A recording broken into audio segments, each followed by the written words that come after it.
Dalam perjalanan sejarah, dunia mengenal berbagai cerita legendaris yang diwariskan dari generasi ke generasi. Salah satu legenda yang penuh misteri dan kebijaksanaan adalah tentang Emerald Tablet, atau prasasti Zamrud. Asal-usul alkimia barat dapat ditelusuri kembali ke Mesir Helenistik, terutama di kota Alexandria. Di sana, tokoh penting dalam mitologi alkimia adalah Hermes Trismegistus, yang juga dikenal sebagai Hermes yang 3 kali agung. Hermes Trismegistus, sebuah nama yang merujuk pada gabungan dewa kebijaksanaan Mesir Thoth, dan dewa Yunani Hermes, bahkan nabi dalam Islam, yaitu Nabi Idris alaihissalam. Ia dianggap sebagai penulis prasasti Zamrud yang legendaris ini. Prasasti ini diyakini sebagai naskah kuno yang mengandung rahasia alam semesta, dan sumber aslinya dikelilingi oleh misteri dan legenda. Cerita yang paling umum berkembang adalah bahwa prasasti Zamrud ditemukan di dalam makam gua yang tersembunyi di bawah patung Hermes di kota Tiana, dan dipegang erat oleh mayat Hermes Trismegistus sendiri. Legenda lain menyebutkan bahwa prasasti ini ditulis oleh dewa Mesir, Thoth, yang memecah pengetahuannya menjadi 42 lempeng Zamrud, dan memetakan prinsip-prinsip ilmiah besar yang mengatur alam semesta. Namun, ada juga legenda lain yang menyebutkan bahwa prasasti ini pertama kali ditulis oleh Set, anak ketiga dari Adam dan Hawa. Selain itu, ada yang meyakini bahwa prasasti ini pernah berada di dalam tabut perjanjian. Sumber tertua dari teks prasasti Zamrud yang dapat didokumentasikan adalah kitab Sir Al-Haliki, atau buku rahasia penciptaan dan seni alam, yang ditulis dalam bahasa Arab pada abad ke-8 Masehi. Ada juga karya berbahasa Arab lainnya, yang mengklaim mengandung teks prasasti Zamrud dari abad ke-6 hingga ke-8 Masehi. Beberapa bahkan mengklaim bahwa sumber asli prasasti Zamrud adalah kota legendaris Atlantis. Yang lebih menarik lagi adalah, apakah teks ini mengandung rahasia lokasi Atlantis di Nusantara? Mari kita terus menyimak, dan menggali lebih dalam kebenaran di balik misteri prasasti Zamrud dan Atlantis di Nusantara.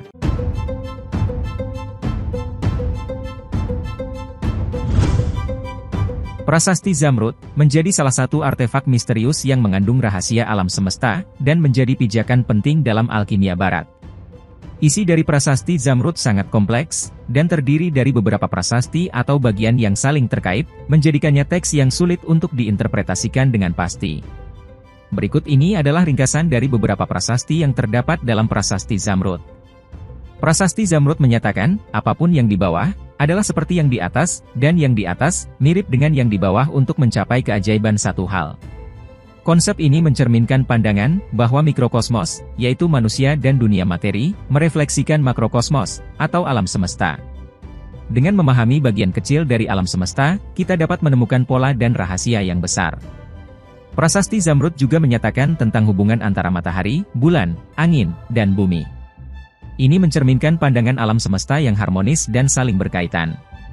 Konsep ini sejalan dengan pandangan alkimia, tentang mencari keseimbangan dalam diri manusia dan hubungannya dengan alam semesta. Dan lain sebagainya, karena jumlahnya ada 42 prasasti, terlalu PR untuk dibacakan satu persatu. Karena isinya mengandung pengetahuan yang sangat kompleks, banyak orang meyakini, prasasti ini bukanlah prasasti sembarangan, dan harus diterjemahkan lagi dengan tepat, karena terjemahannya masih mencela-mencela kesana kemari. Prasasti Zamrud ini menuntun pembacanya untuk memahami teks tersebut dengan mendalam. Penafsiran ini mencerminkan eksplorasi pengetahuan dan pemahaman simbolik, atau hermeneutika. Kemudian, meskipun asal-usul prasasti Zamrud masih dikelilingi oleh misteri, ada legenda yang mengaitkannya dengan kota legendaris Atlantis.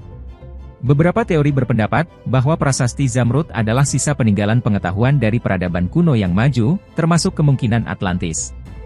Jejak Atlantis di Nusantara juga menjadi salah satu fokus penelitian para ahli. Teori ini didasarkan pada interpretasi cerita kuno, legenda, dan temuan arkeologi yang menarik perhatian banyak peneliti. Nusantara, wilayah yang meliputi kepulauan Indonesia, memiliki jejak-jejak sejarah dan arkeologi yang menunjukkan keberadaan peradaban kuno yang maju. Beberapa bukti yang dapat mendukung teori mengenai lokasi Atlantis di Nusantara antara lain adalah piramida kuno. Penemuan piramida dan struktur piramidal di wilayah Nusantara menjadi indikasi adanya peradaban maju dengan pengetahuan arsitektur tinggi. Contohnya adalah penemuan piramida di Gunung Lalakon di Bandung, dan Gunung Sadahurip di Garut. Meskipun belum seluruhnya dieksplorasi, piramida-piramida ini menimbulkan pertanyaan tentang asal-usul mereka, dan peradaban secanggih apa yang membangunnya.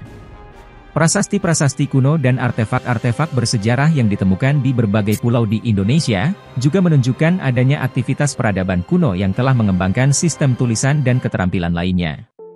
Adanya situs-situs megalitik seperti di Pulau Nias, Sumatera Utara, dan berbagai wilayah lainnya, menunjukkan adanya masyarakat kuno dengan keahlian teknologi yang luar biasa dalam membangun monumen batu raksasa.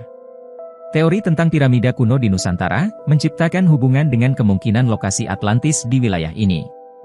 Teori ini menyiratkan, bahwa peradaban kuno di Nusantara memiliki pengetahuan arsitektur dan teknologi yang maju, yang dapat berhubungan dengan cerita-cerita tentang Atlantis.